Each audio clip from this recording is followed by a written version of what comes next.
We are playing Hogwarts. It's our first session, and we will introduce our characters. It is the year 1981, the summer of the height of Lord Voldemort's power, and also the final summer before his downfall.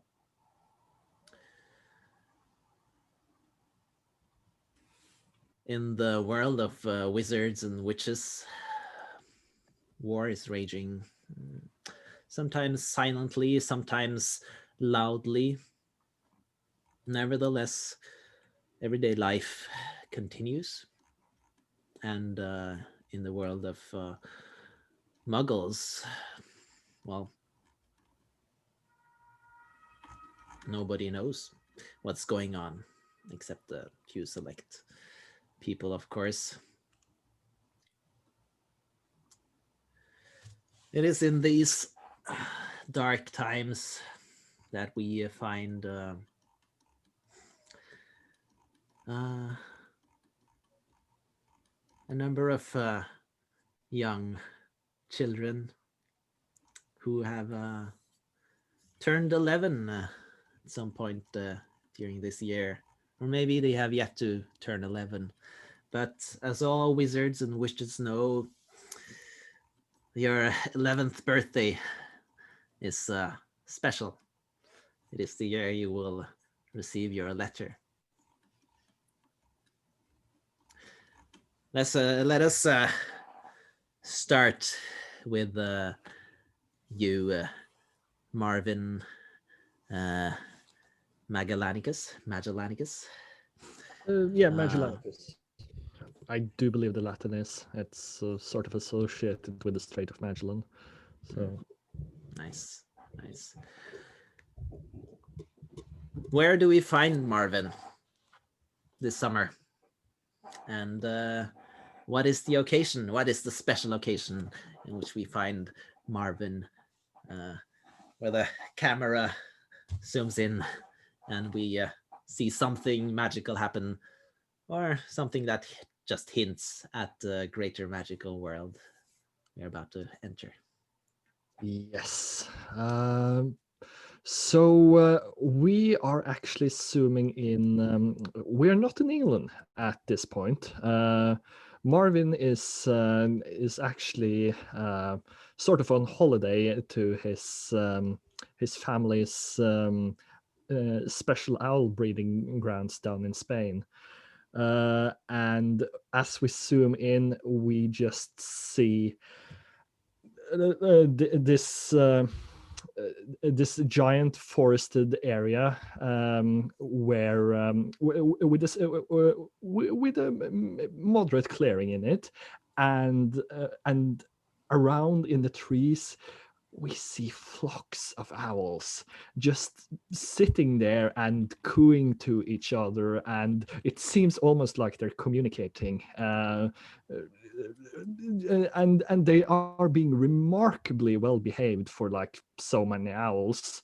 And down on the ground under one of these trees, we see a young kid. He has been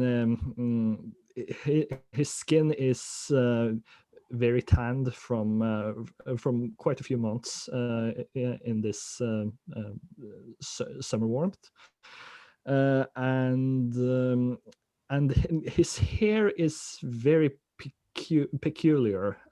He It's black, but it also have these stripes of white and brown, and it almost reminds you of like the coat of an owl. And his eyes are behind glasses. They are wide and dreamy and sort of with a faraway look, and suddenly they sharpen in, and you can see he like studies one of the owls intently, and mutters to himself like, hmm, that leg seems a bit crooked. I wonder if I should tell mother. And it's sort of a mixture between a kid that dreams himself away in his own world, and then suddenly becomes laser focused on whatever small interest manages to capture his gaze.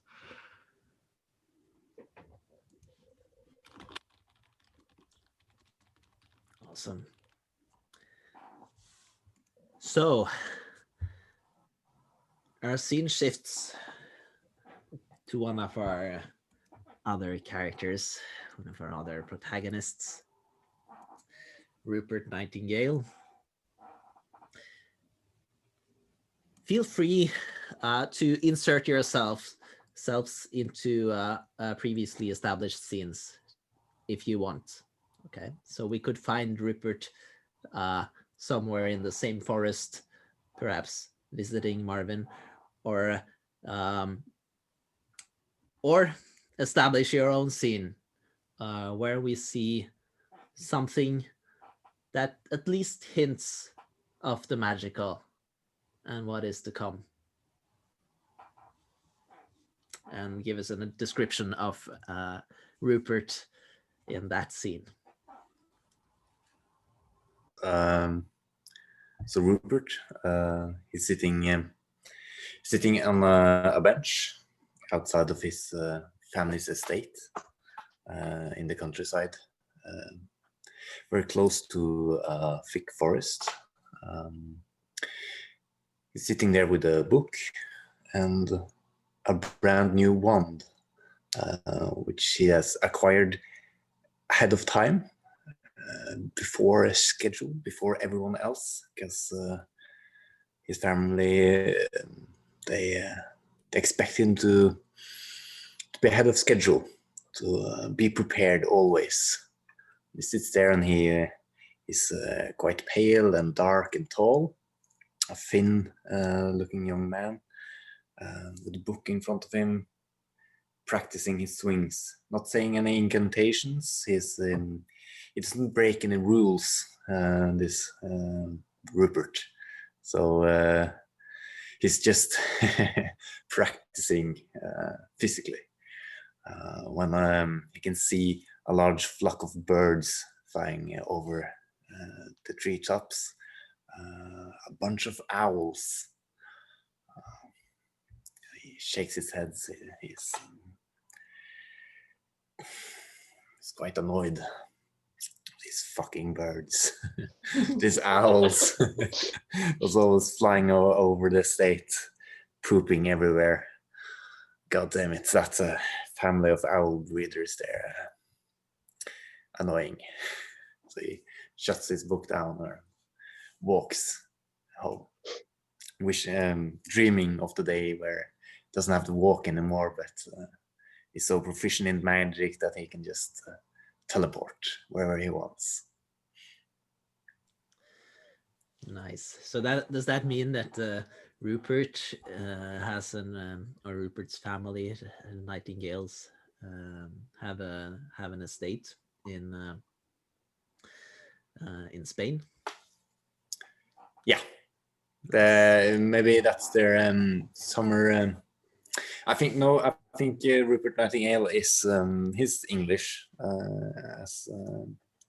but he's from a very wealthy family.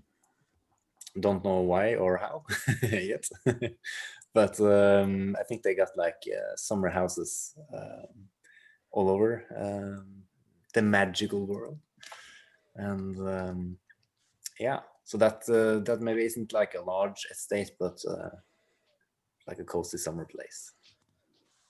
Cool. All right. Elsewhere, or perhaps close by, perhaps far away, we have Elliot of House Duskspire. That's correct. Please, so he's, yeah, go ahead. He's not in Spain. The camera has to shift over to Romania, where more precisely Transylvania, where the Dust Spire noble house has some castles in the mountains. But Elliot currently isn't in one of those castles. He is in a village, and he's in a building. It's I think it's a church building. He's taking refuge to some degree, but he's standing calmly and watching through the window. And outside of the window, an angry mob is forming, demanding to open the doors and let the witch child out. Yeah, so, but he's standing calmly there, and some old priest is standing behind him, and he's put the his right hand on the shoulders of the boy, as if to hold him back from going outside. This seems to be what this boy wants. He wants to go outside and face this angry mob, and but that's not happening right now. And then there's the whoosh sound and the sound of breaking glass, and the priest is looking up to the window. The boy's head is not even moving, and there's nothing to see, but something has entered that church, some magical creature, I guess. And the priest doesn't seem to be surprised, and the boy isn't surprised either. And then the boy is lifted up by this unseen force, and it's flying through the air, but it's clear that he's being carried. It's just not visible. And then whatever creature entered the church is starting out of the broken window, and the boy is for a moment flying above the roof, and the mob is screaming, and then the camera fades out. Very nice. So you want to reveal to us what kind of creature you were flying on, or should we put that up as a potential mystery? No, it's not a mystery. Actually, House Dustspire has some gargoyles under their control, and they are able to turn invisible so that they are hidden from non-magic users. And one of those gargoyles carried him out at the command of his parents, that were not very happy with his idea of going into the village and searching for something in the library of that church. Because by that time, the war is raging on in the wizard world, and while most of the real normal world, the muggle world, is not really aware of it, there have been some instances of dead muggles in this area, and those were in part blamed on the Dustspire family and their presence in the area, because they are foreigners. They are just staying there occasionally, and when you have trouble, you usually look at the foreigners, and this is how their suspicion was ignited. And actually, they were not far from the truth, because the family was having some trouble with evil magical creatures trying to get to the artifacts that they have been hoarding and stuff like that. And they had to fight those, and something's happened. And the Dustspire family is not really known for taking a lot of precautions to save muggles from being injured when there's a fight or something. They are not. Yeah, they've always been more associated with dark magics and stuff like that, and not with protecting the brave folk from the evil things from the wizarding world. I see. So, just to be clear, this game thrives on mysteries. So feel free to introduce stuff that is unexplained. Okay, and we will put it up as a mystery, and we will see discover what the truth of it that is. All right. At some time, but it's also fine to establish things Yeah, If you those are have some basic things. There will be some yeah. mysteries. Okay, I will come up with some mysteries, but since the other characters are wizards and they would be able to see the goggles because they are visible to wizards, they cannot hide from those. I felt like I should explain that. Yeah, in case they come up again. Yeah, that's awesome. For a moment there, I thought it was Testrals. So Yeah, that's where my mind went as well. Just to be clear, also that we're sort of operating with the principle of it's not true until we've seen it on screen, which means when we have presented it here in our little make-believe television series or film or whatever, when we say it, present this as part of the story, then it is true. We can of course have lots of thoughts about what things mean and what our plans for things are and stuff, but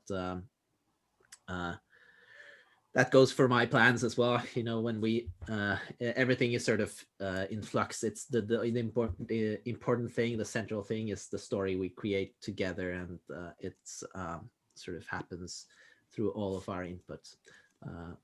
That said, it's great to be thinking sort of off screen about the secrets of your families and things like okay. that. Just don't be get like too attached to things that so that if something contradicts it, so something happens that happens in the game contradicts it, you will be very, very sad.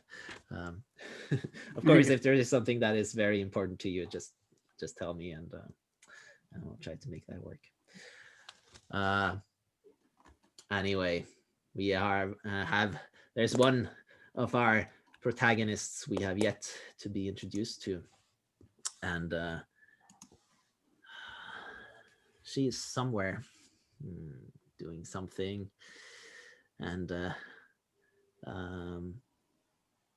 well, her name is it's hard for me to say. Please instruct me again, Sophie, and how you say your name. My name is Lorelou Leclerc. Lorelou Leclerc. Okay, Lorelou, where is she? Where are you? And what is going on where you are? What hint of the magical world, or what explicit or very subtle hint of the magical world? Right now, she is yes. she is standing in a workshop, quite excited, in the Scottish countryside in an old house, and watching her father, like he is working with wood. He has a lot of wood shavings lying around, and right now he just has a little piece of wood in his hand, and through a little hole with his own wand, he's trying to fiddle magical substance inside this wood, and she's watching really excitedly how he works, and he just pulls the substance inside with his wand until it's really, really inside, and he has some thread going on. It seems to be really seems to demand a lot of concentration, and then it's inside completely, and he wields it a little bit, and she asks, "May I try it now?" And he, Tu peux demander en français. Est-ce que je peux essayer? And then he gives the wand to her, and she wields it shortly, and there's something like air flowing around, and she's super, super excited, and have you seen this? Have you seen what's happening? And she just takes it back and says, don't do too much yet. It still needs to rest.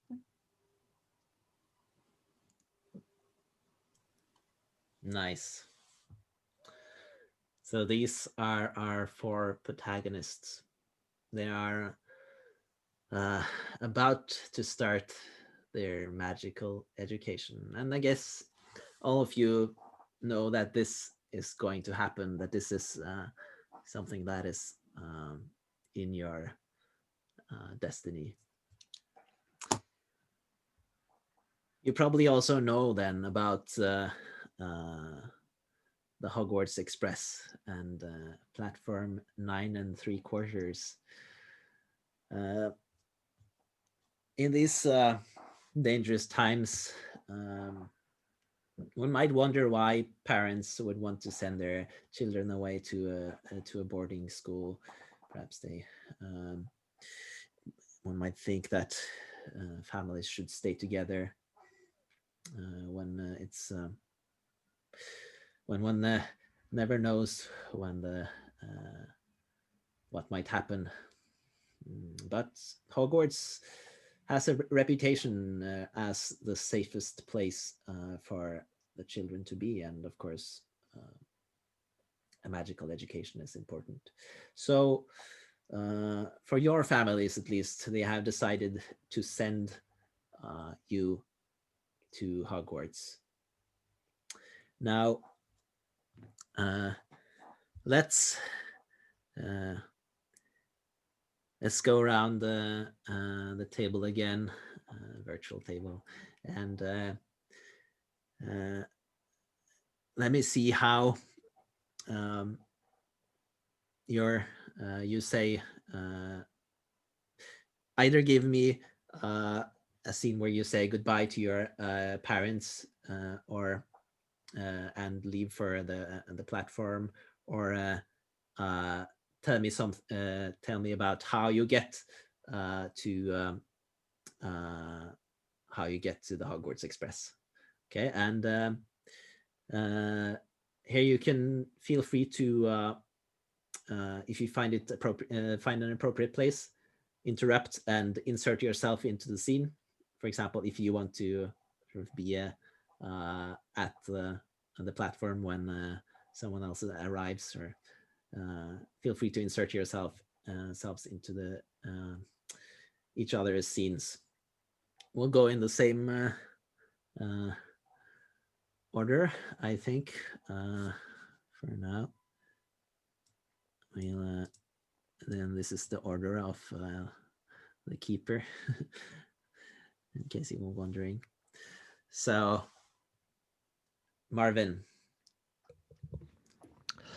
Yes, we see actually we are already past the border and inside the platform of 9 3/4, and we see wizarding families standing all around, saying goodbye to their children. In the middle of all of this, we see a relatively young woman with very what's the word again?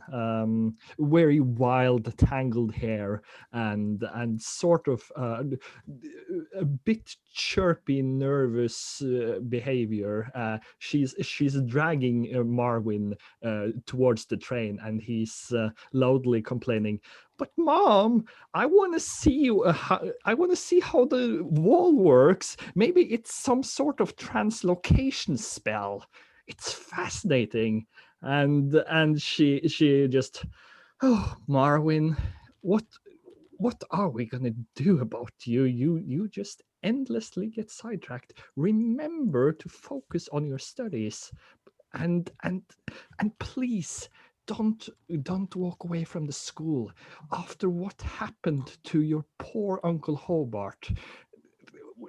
I couldn't bear for anything to happen to you." And Marvin responds, "But you never told me anything about what happened to Uncle Hobart. You never tell me any details." "Oh, just it wasn't good, Marvin. You know, with times like this, it's best to keep safe, okay? And she's like looking around herself a bit uncertainly, and she pulls him in a hug and just whispers, "Please try to keep safety before curiosity. At least this one time." And just sends him off towards the train. Excellent. Rupert, where are you? How do you He's get Rupert. He's standing there in front of the train. Lots of briefcases around him, and a house elf. He's probably the only child there without a family around. But That's not there's correct. Nope. Oh, okay. He's one of a couple of kids with no families around, but he has a dirty-looking, ugly house elf. He has like his eyes kind of halfway closed. All right, Master yeah. Rupert? I mean, yeah, okay. You Yeah. have your suitcase? I have everything on my list. I think I have my suitcase, the kettle, a cape, my wand. What about everything. your underwear? My underwear. I changed underwear twice. I packed. Yeah, I'm gonna be fine. I think I've written down here a list of clothes. Checked it twice. It's gonna be nice. I have everything. I think yes. Madame made me double check. Let me check your briefcase. Okay. I opened the briefcase. And your underwear, please. No. Here, No. 1, 2, 3. Okay. I'm gonna shut the briefcase in front of his mouth. What about the one? I have more in this briefcase over here. So, Young master. yeah, if you can just carry them on the train for me, please. Rather not be standing here in front of everyone. You check my. Of course, master. Practice. You should not be. You should be proud of who you are, of your family. You come from a grand family. Be proud of who you are. Don't slink. Look. You're the only one. The Nightingale an elf. family, but I'm not from the underwear family. Or so you should act like appropriate, just like mother and father says. Well, underwear that has been This worn is by a high. nightingale is superior to any other kind of clothing. You see, Rupert just slinks down a little bit, his shoulders going really high up. He just starts checking his lists again. Do I have all the books? Yes, everything on the curriculum. Yes, I have that one. Oh shoot! Bloody hell! I've forgotten one thing. I spent the entire summer around owls, but I've forgotten to buy a pet. We forgot to buy a pet. We were supposed to buy a pet before going here. Not to worry. And your elf disappears, reappears a couple of seconds later with an owl. Probably not one you wanted, the kind you wanted. It has a name tag on it. Does it belong to anyone? Did you just Sure. buy it? No, No? definitely Okay. not. Stefan, what is your owl named? The name of my owl? That would be oh wow. Yeah, I actually think Stripes. Stripes. Yep. But Blanc, it's called Stripes. It has a name. Yes. When you buy a yes, pet, you're supposed to be naming it yourself. It's stripes, I have, like your that- underwear. And you just hear in the background, like, just, oh my god, my owl disappeared. It was a learned translocation. Rupert doesn't even hear that. He just is too busy picking up another list. Here's a list of names. Stripes is not on this list. It's we have Bubbles, Archimedes. No Stripes. Can't you see, Blur? This is Archimedes, right. stripes. let's cut there to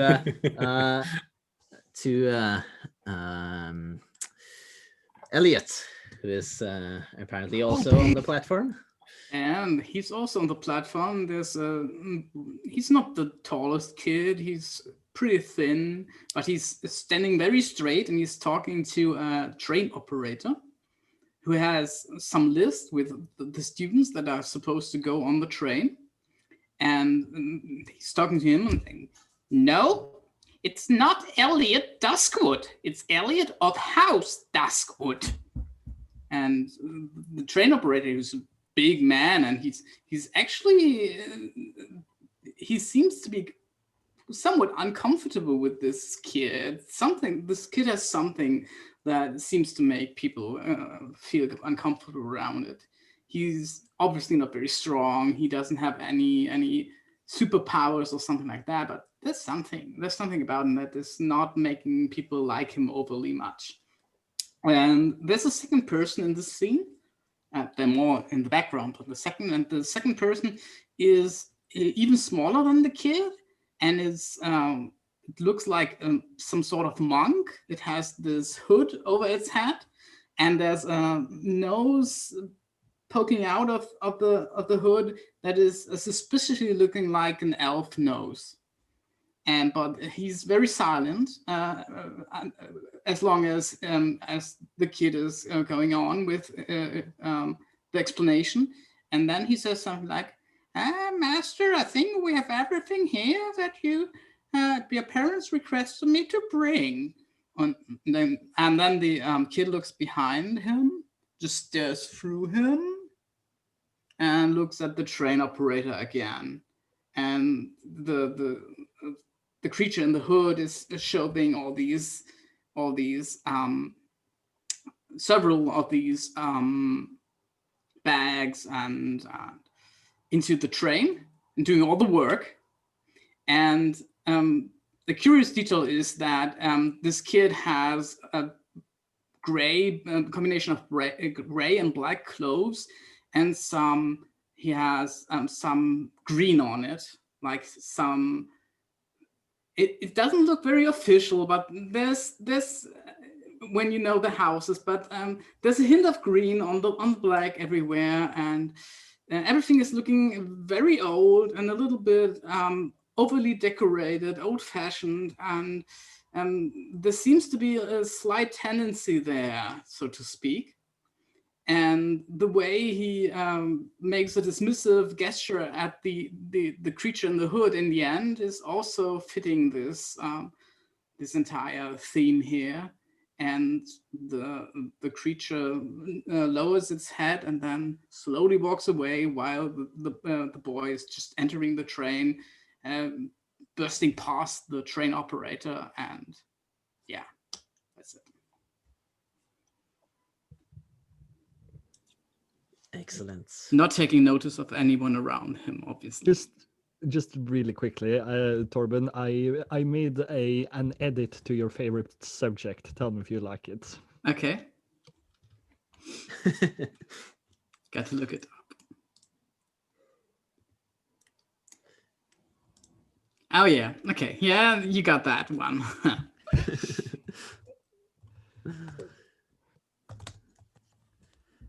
Yes. What are you talking about? I want to laugh too. Where is it standing? Defense against the dark arts in parentheses. Defense against in parentheses. Okay. So, dark arts.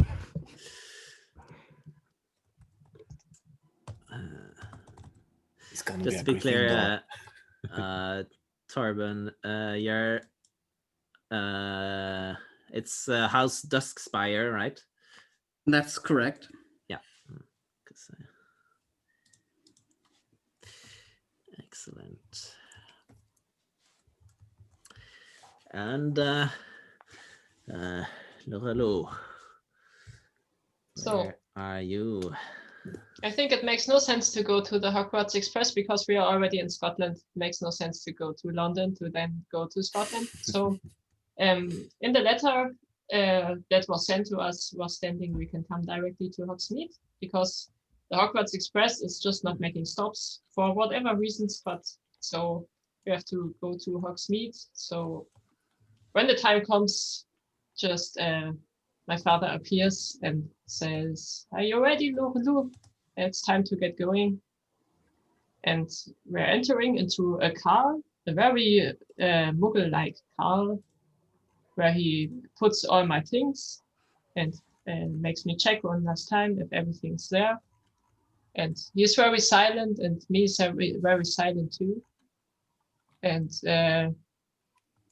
yeah, very shitty weather. It's really raining and it's really dark.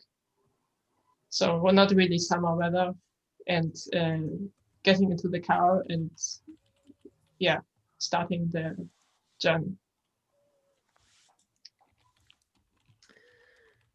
Excellent.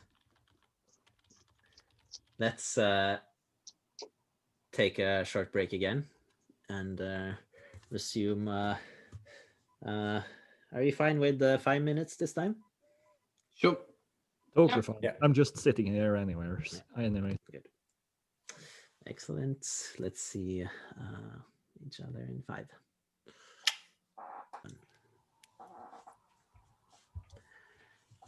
So, 3 of our protagonists have boarded the Hogwarts Express and are speeding across the English countryside, while our last protagonist is in a car of some sort with her father. And let me ask you, Lorelou, is your father a talkative sort? No, Would you- not at all. It depends. He can talk when he's in the mood, but right now there seems to be a really something is pressing onto the mood, and that's not only the weather. Yeah.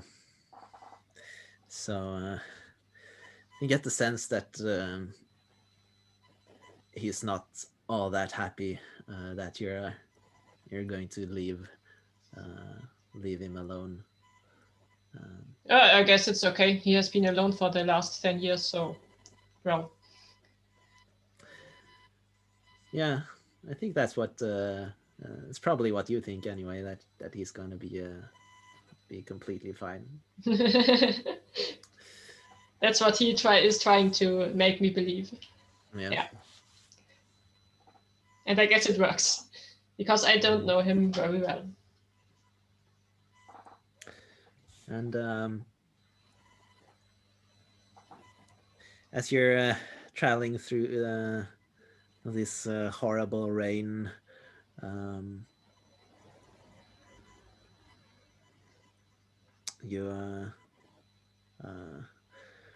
your father turns on the radio, and you can hear well, first there's just some music, and then a voice cuts through with a special report.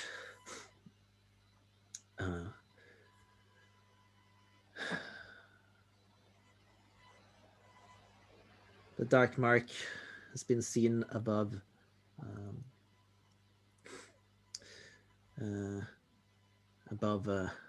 Glendale.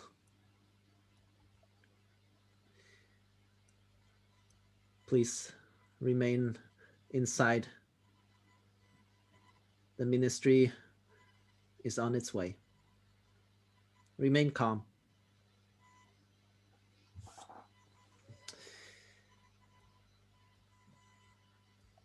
And your father just takes a quick look in the mirror at you. What does he see when he looks in the mirror? How do you react to this news?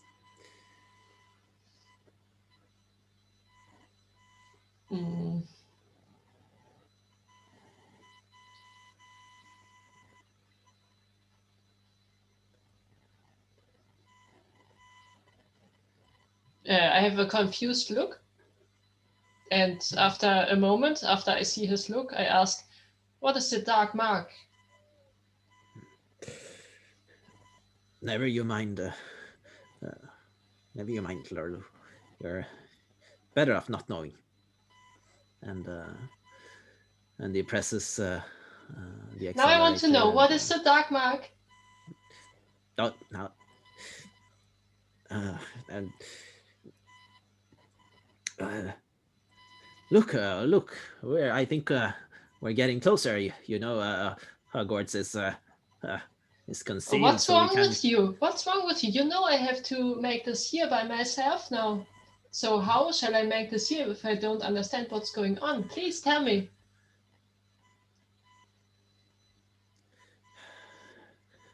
Look, daughter. There's this. Not all wizards are good. It's just like in the Muggle world, you know, the world of your mother. There are decent people, normal people like us, and then there are people who are out to get power. You know, people who are who want to control others, and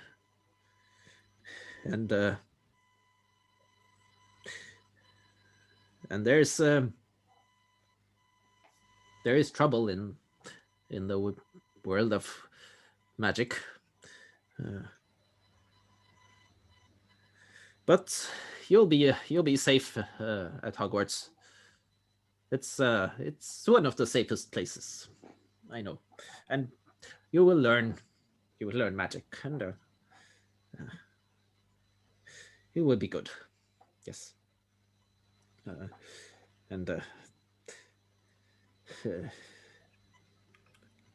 Anyway, I don't get involved in those sort of affairs. I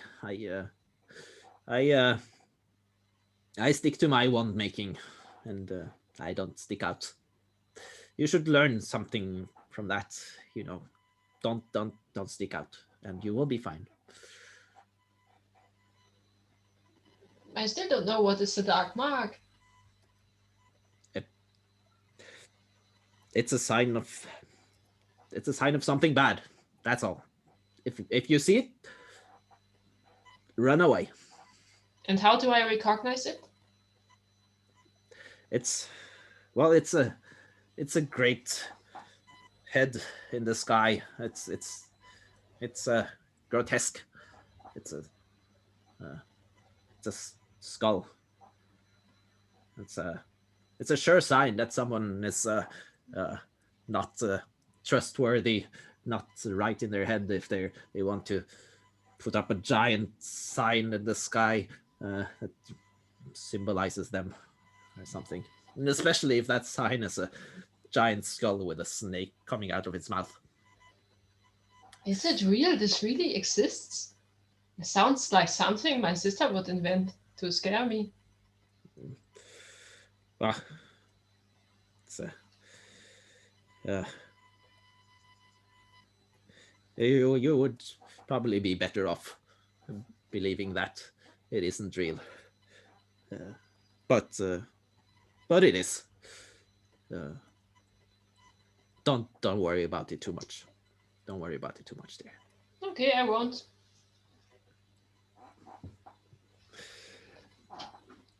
And your father stares stiffly out onto the road as you speed toward Hogwarts. On board the Hogwarts Express, we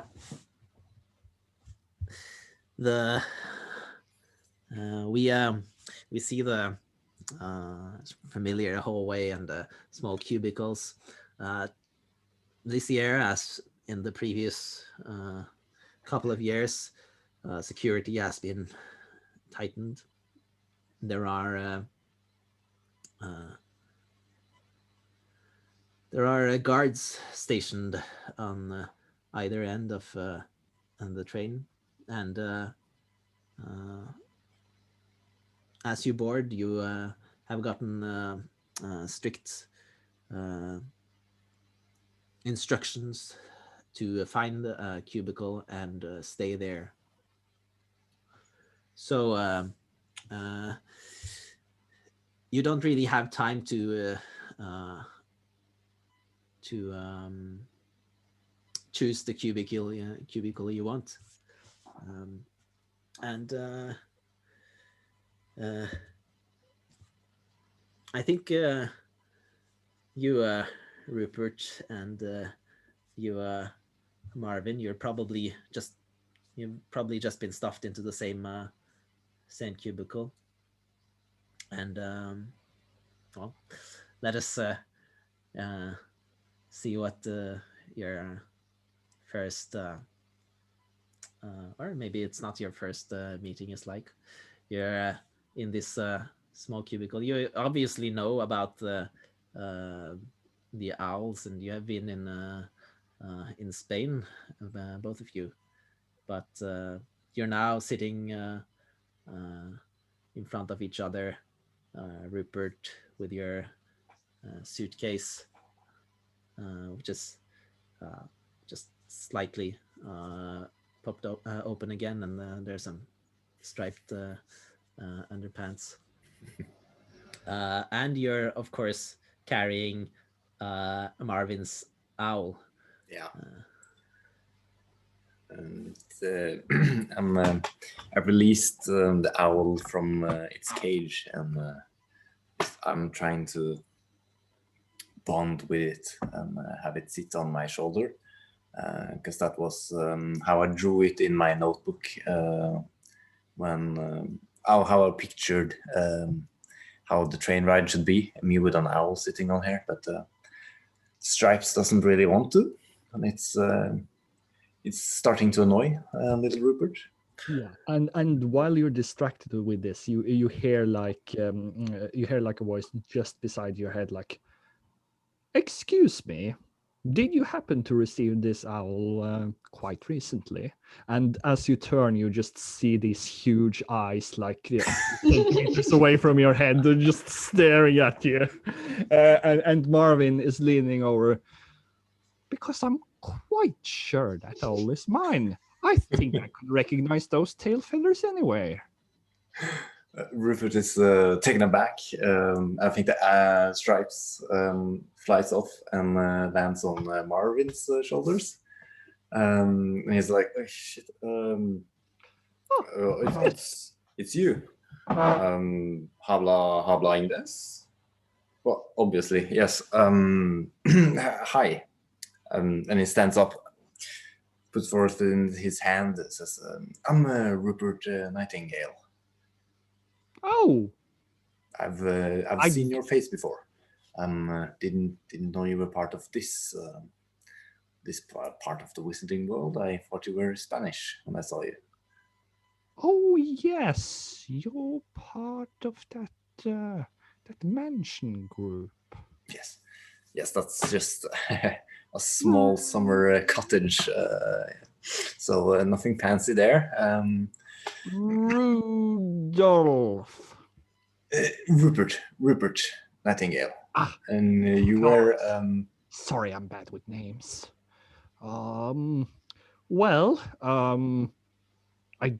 Did you use some sort of wondrous magic to acquire an owl? I'm quite fascinated about how mine disappeared and found itself in your possession. So it is your owl. I'm I terribly do sorry. believe so, unless you have found a way to make an exact replica of an owl, because it is quite fascinating how astonishingly alike it is to my Stripes. It's it even has his behavioral quirks, and he like scritches the owl, and it's like in sort of a weird way. Rupert leans forward in like a conspiratory way towards Marvin and looks a little bit around and says, "I don't know. I have this house elf, and he just fixes everything, and I don't know if he steals or replicates or buys, or I have no idea. All I know, Marvin, is that I'm here. It puts out another list. I have everything for school, but I don't have a pet. I did like 10 seconds ago, but now it's obviously yours, and I don't know what to do. Okay, in the midst of this, I think the door of the compartment is pulled open, and not in a slow way, and rather small but very straight standing boy is peeking into the compartment. There's room here, right? Boy. Just before you I can answer, he's coming in and pulling 2 suitcases after him and placing them on the other side of where you're not sitting. Yeah. So I guess it has 2 sides, and he's occupying the entire side and making sure that the suitcases stand in a way that not a fourth person is able to sit there comfortably. And yeah, and then he's looking through you kind of for a moment, and then a squeaking sound is notable, and he's opening the pocket of his little coat, and the angriest looking bat that you have probably seen in your life is looking at you, and the boy says, "Shh, Southhang, we can't kill them all." Okay. And that's it. There he sits. And Marvin sort of blinks a few times and mutters like, fascinating. Before I get sidetracked, Rupert, I find it absolutely fascinating and that you have a house elf. If you could introduce me to him at some point, I would be happy to send my owl, send Stripes here to my family and requisition an owl for you. Oh, that would be perfect. And Rupert is like looking around, searching. I'm not like, but he usually is. Do I have to take away these bags? I mean, he's always around fixing stuff, but he's not. Can't we have our house elves in Hogwarts? Can't we? I am not sure. I haven't finished reading a history of Hogwarts yet. So how are we supposed to get rid of this luggage for this boy? How do I fold my own laundry? Well, my mother always said that you carry your own weight throughout life, so I tend to go by that. My family has 5 house elves, and they are carrying our weight through life. But none of them was sent with you. I mean, no, that's correct. And by this time, you can feel the cold wind coming from the outside, because the boy has obviously not bothered to close the door behind him, and he has his suitcases packed in a way that will protect him from the cold air, but not you, obviously. And for the first time, you see like sort of Marvin's eyes narrow a bit, and they get a bit sharper, and he says like, "And your house elves, how are they treated?" They're treated well. They're treated like house elves should be treated, obviously. Do you know their names? Names? He's struggling a little bit for a moment, and then I call them elf. And I do it very, very nicely. We treat them well. Yes, I think maybe they don't mind being called elf. I can tell you that much. That's clever. I mean, if you forget the name, and Rupert pulls out another notebook, it's the same notebook. He flips the pages until he can show you the name of his house elf. It's very smart to just call everyone by their title. Don't have to remember. It makes things easier, yes. And if one of them gets lost, or falls down somewhere, and you get another new house elf, he can already feel like part of the family because he has the same name. It's fantastic. They are all happy with it. have you ever asked them if they like it? Why should I ask an house elf? Well, the prevailing studies that my mother has told me about tells that they are just as intelligent as we are. So, I would assume they like. But they they may have their feel own- bothered by those questions. I mean, they just want to do their job, obviously. Well, I haven't ever met a whole self, so I guess I will defer to your expertise.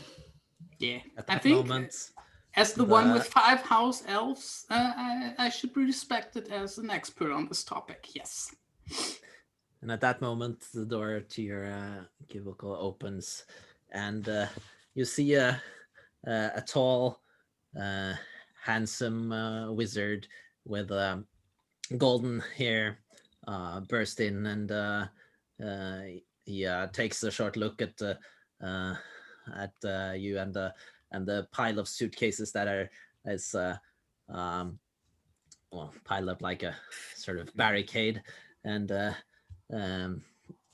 he nods knowingly and says, "Afraid of Death Eaters, are we?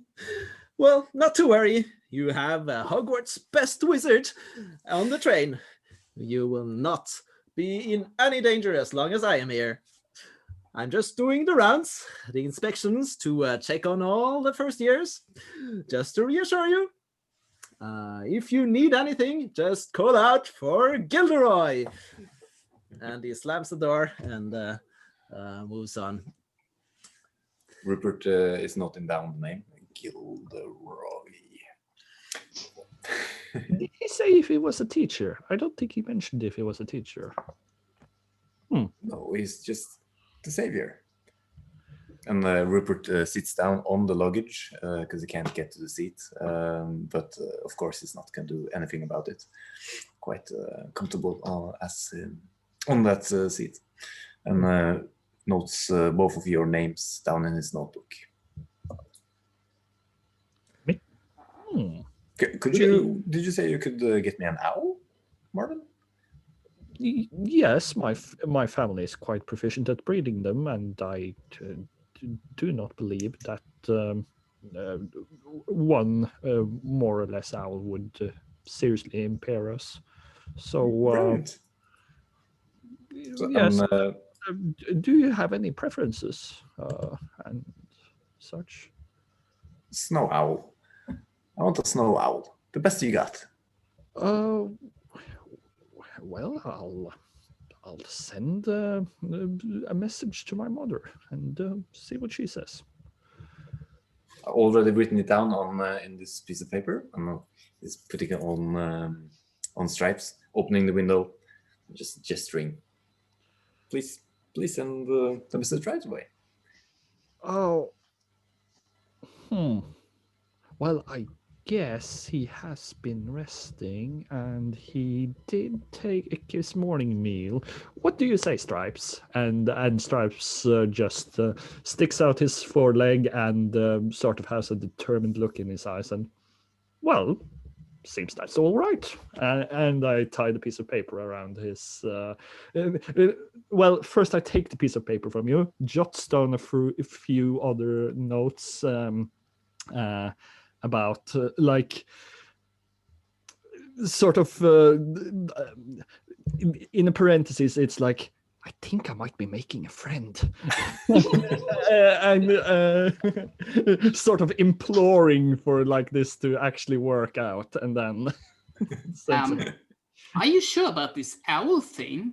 I mean, yeah, you can get an owl is unfamiliar, but that's not really a very how should I put it? A noble animal of sorts, you know. Well, what do you have a different animal? I mean, I've experienced this summer that these I owls take they poop offense to quite a that. lot, and I'm not so sure about all the pooping.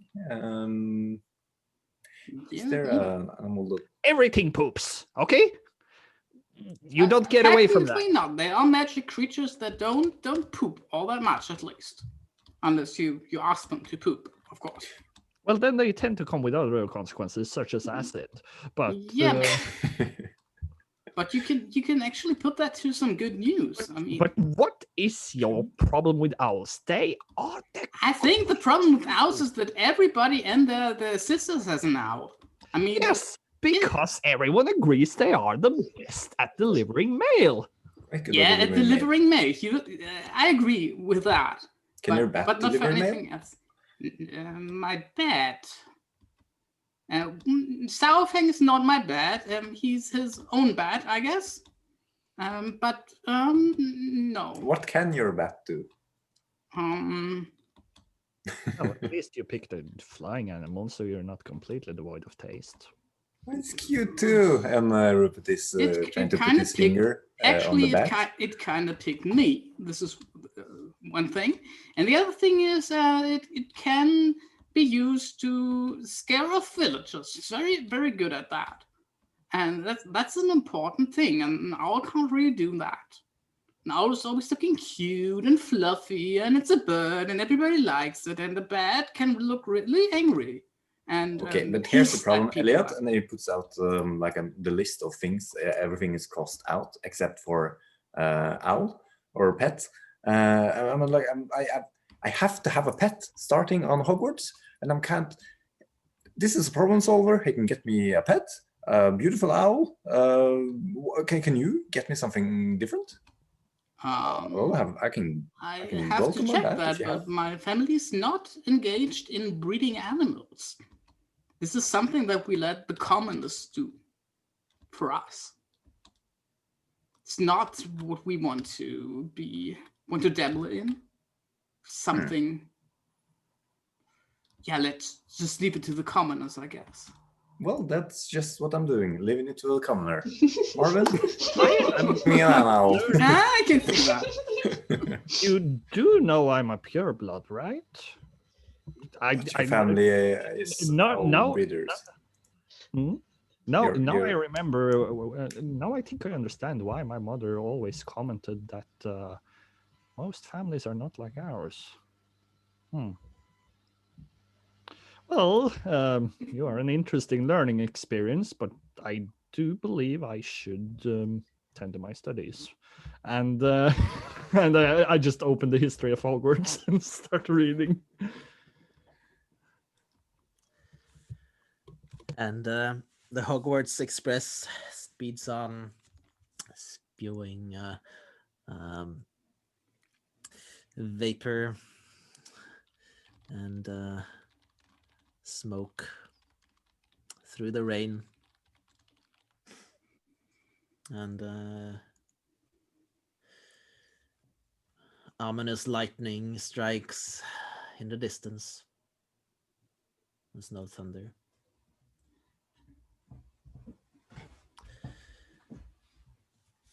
Eventually, after the lady with the tray of sweets has passed, and we'll of course pay for everything. We'll have the lot. You're eating chocolate frogs and Birdie Bot's every flavor beans.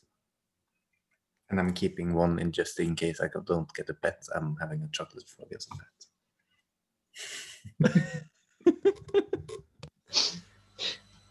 Eventually, the train pulls up at platform outside Hogsmeade, and you're all greeted by a giant, great bearded face with black hair sticking out everywhere, in a great big old coat, and he is barely visible except as a scary silhouette carrying a sort of lamp, and he just barks at you, "First years, follow me," and you take the boats. Here you are joined, of course, by a lone student that comes in with her father at the platform. She's come from another place, hasn't taken the Hogwarts Express as all the other students have, and well, you can see her standing there a little bit off from all the rest, and she well, you can describe yourself, Lorelou. Right now, there's not a lot to see because I have a coat over my head because of the rain.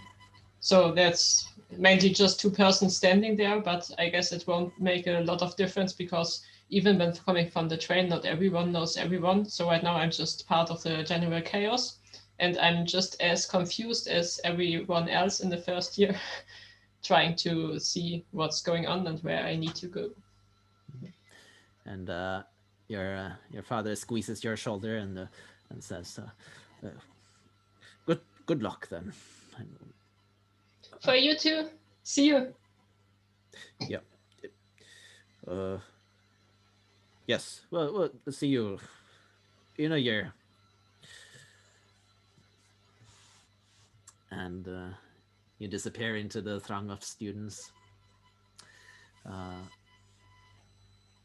where you are led down to the boat across the lake, which is really quite looks quite dangerous because of the huge amounts of rain and wind. There's just water everywhere. And when the giant steps onto the boat, you're all convinced it's just going to sink down to the bottom of the lake immediately. But it stays afloat, and you're all you all have a boat to go on to. There's not much chance of staying dry though, unless someone knows some magic already. That, of course. But you see the castle with its warm lights in the windows and towers up there on the other side of the lake. And soon you are inside. Then we take a short break before we go on in and get to sorting. So, well, just a few minutes.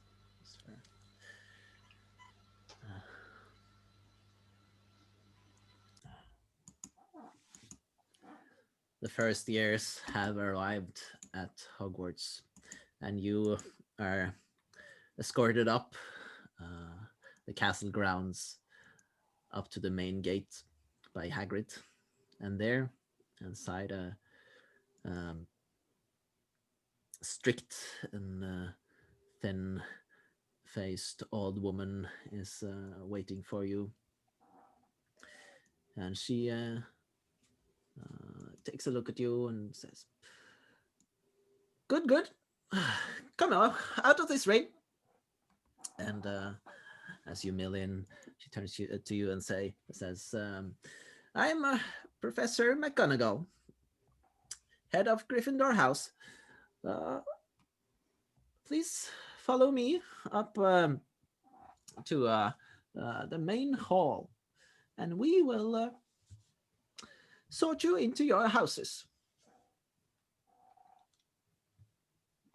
Elliot raises his hand. Yeah. What are we going to do with our suitcases? Don't worry about them. They will be taken care of. Just leave them here. Taken care of by whom? Miss McGonagall. McGonagall. Yes. they will be taken care of by the school staff. The school staff. Yes. Depending on what house you are sorted into, you will your suitcases will have to be taken to the proper room. So that's enough questions. Now follow me. And she marches along. And soon you are greeted with the sight of the Great Hall, where most of the other students are already seated at 4 long tables filled with the silver platters, but no food yet. At the top of the hall, the front of the hall, the grand teacher's table.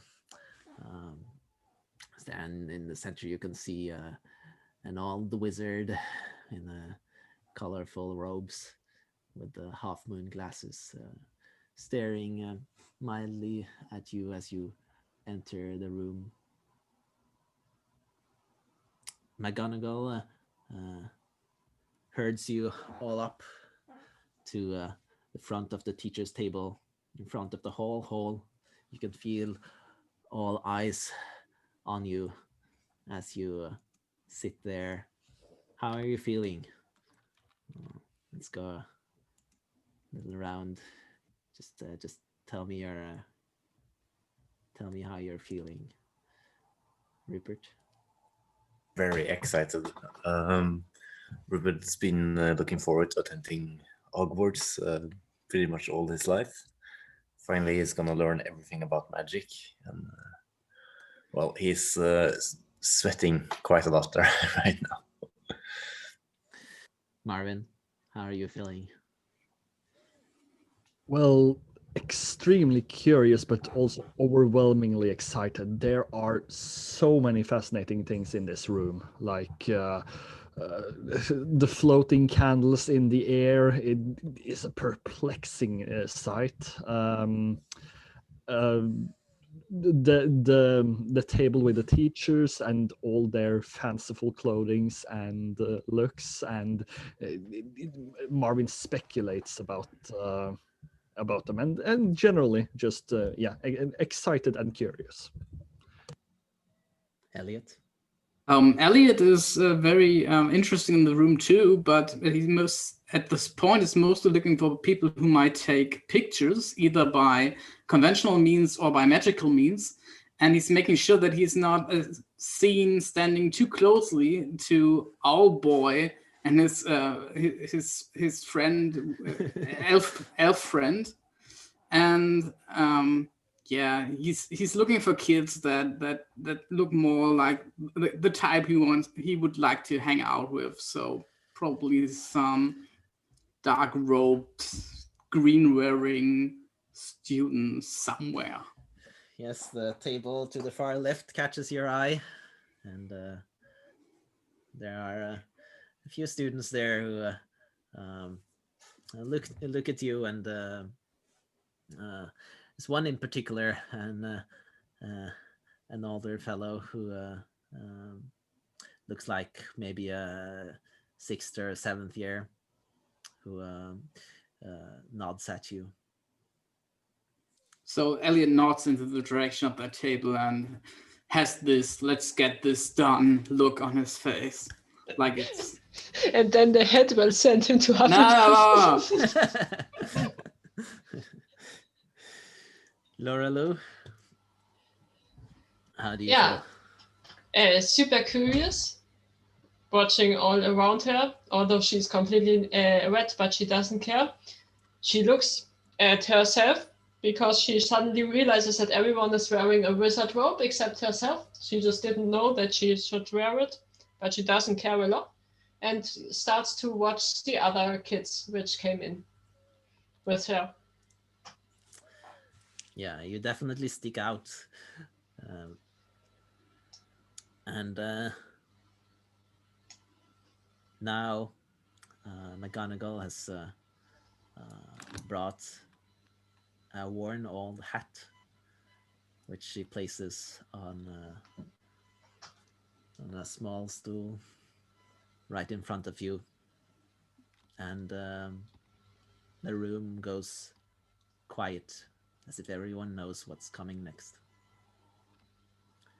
And to your surprise, or perhaps not, perhaps you were expecting this all along, a crease in the hat opens and it starts to harumph, clear its throat.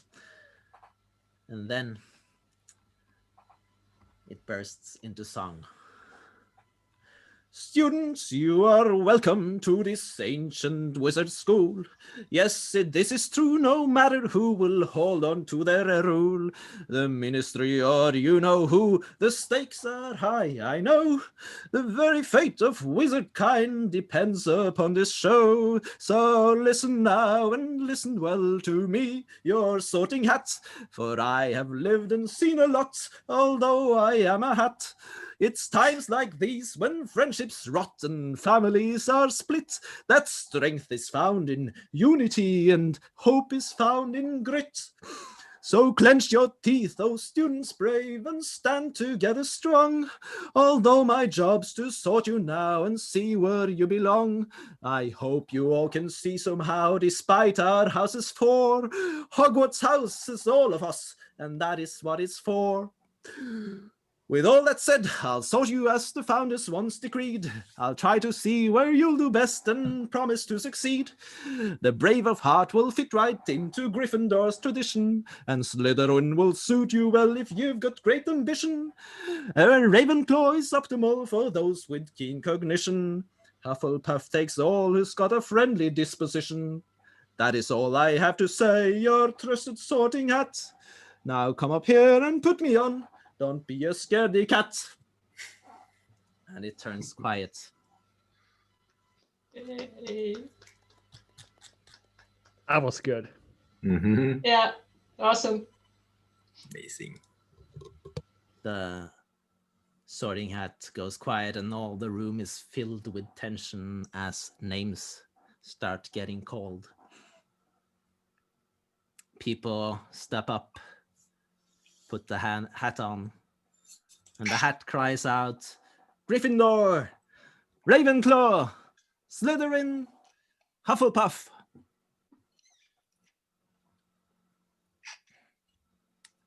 Soon, it is your turn, Elliot. Elliot of House Duskspire. You step up. And you put the hat on your head. Yeah. So Elliot is looking really confident. He's really ready for it, obviously. But hold on. Should have prepared this.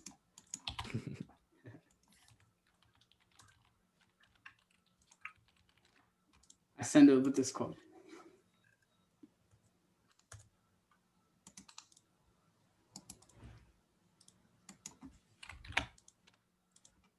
Right. Oh, what are you waiting for? He speaks in the direction of the hat. You can hear the voice inside your head.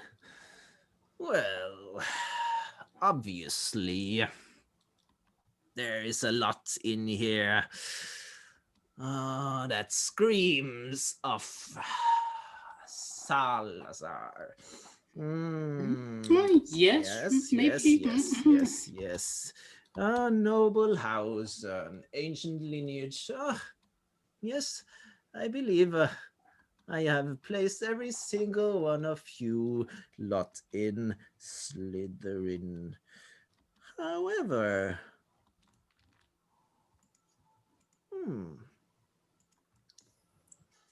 yes. Yes. Something there. What do you mean? See inside you, you know. I know. I know where your heart lies. Gryffindor! No! This has to be... This has to be a mistake. Oh my god, that's amazing! No. You And cannot. the table at the right side of the hall bursts out in applause, and some of the people there look a little bit askance at you. If you can look back to the Slytherin table, the dark-haired older boy just silently shakes his head. Elliot is obviously stricken with panic, and he, for a moment, really doesn't know what to say.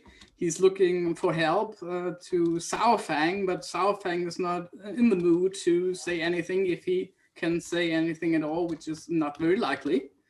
And so Elliot is just taking the hat off. He's like more or less throwing it off his hat, and then going, trying to run to the other side of the room and leave the room if he can.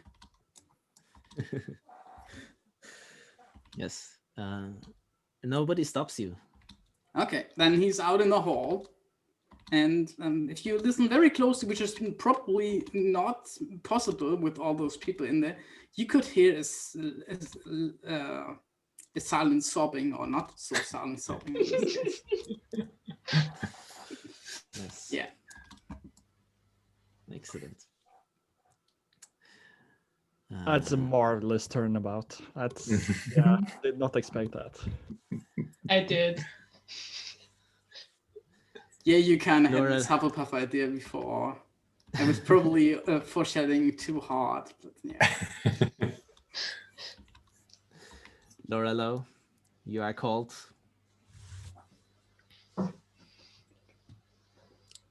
And the hat stands in front of you. You have guessed what to do. Yeah, I've watched the others, so I put it onto my head. And the hat screams out the second it touches your head, "Hufflepuff!" Okay. Nothing big to say. Put the head down and look where to go.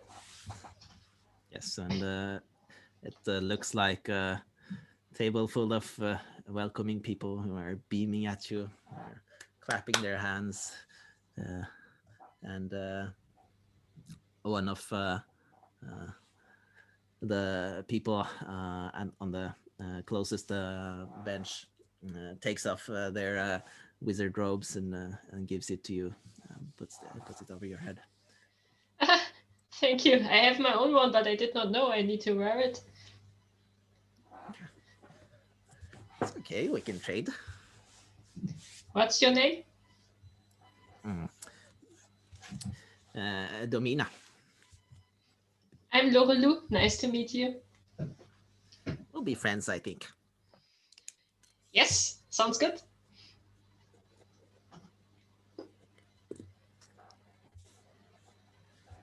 And you can see that the robe you got is full of holes and patches. I don't care.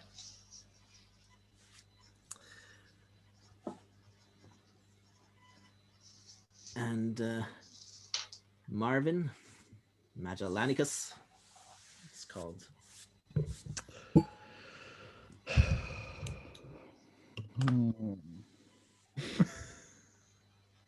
I feel like such a basic bitch though. Yeah, it's still gonna be that choice I sent to you. So You put the hat on, and there's about half a second's pause before it screams out, "Ravenclaw!" excellent. I do hope they have riddles. And you are welcomed to to a table full of people that, well, they clap and they say hello, and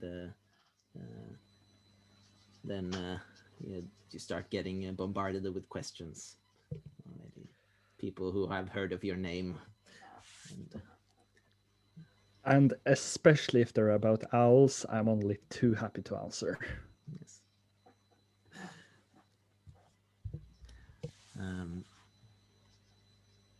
Rupert Nightingale. You are called after Marvin Magellanicus.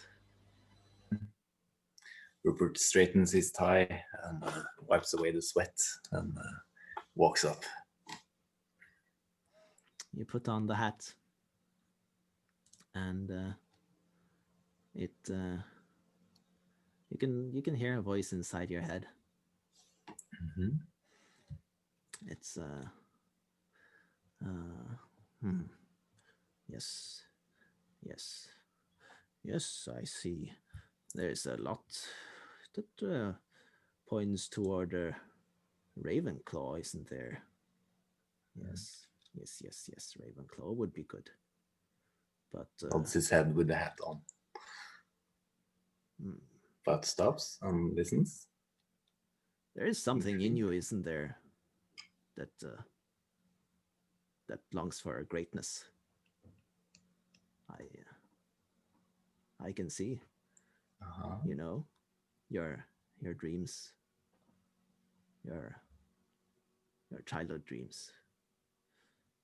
If you go to Slytherin, you could surpass all those who have come before you. And Rupert thinks hard. Rupert has been excited to begin at Hogwarts to learn everything he can about magic. But that does lead to something. Knowledge leads to power. And if Slytherin can maybe help into greatness, we're gonna put it to Faith. I think Faith, we're gonna do a die, because I can't decide. Oh my. Is that okay? Yeah. Yeah. I'm gonna go on the die roller. So what's what? Is it like 1, 2, 3? If I do one, if I throw one die with 6 sides, and everything below 3 is Ravenclaw, everything above 3 is Slytherin, and if it is the number 3, Einar will decide. Ooh. Okay. Interesting.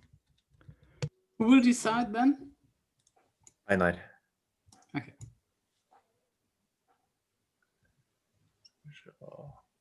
Where's your dice? So, all right, here it goes. 6. It is Slytherin. And the hat whispers, Slytherin. Rupert takes his hat off and he stands up, perhaps a little more straighter than he was before going up, and walks slowly towards the table. It's probably a good thing that Elliot is in the hall and is not hearing or witnessing this. I just want to point out one thing. We're fucking color coded towards our houses in the document already. It's Oh, really? this is fucking insane. We managed to. That's great.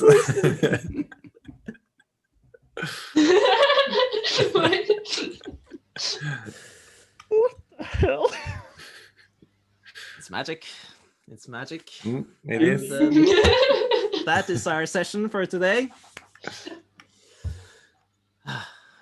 It's pretty great. Oh, Yeah, it was did nice. It was really fun. Yeah, Thank it you. was. Thanks. So before you leave, if you have time for a few more minutes, mhm. like to do, I'll stop the recording. So bye everyone who's watching, which is probably me in the future.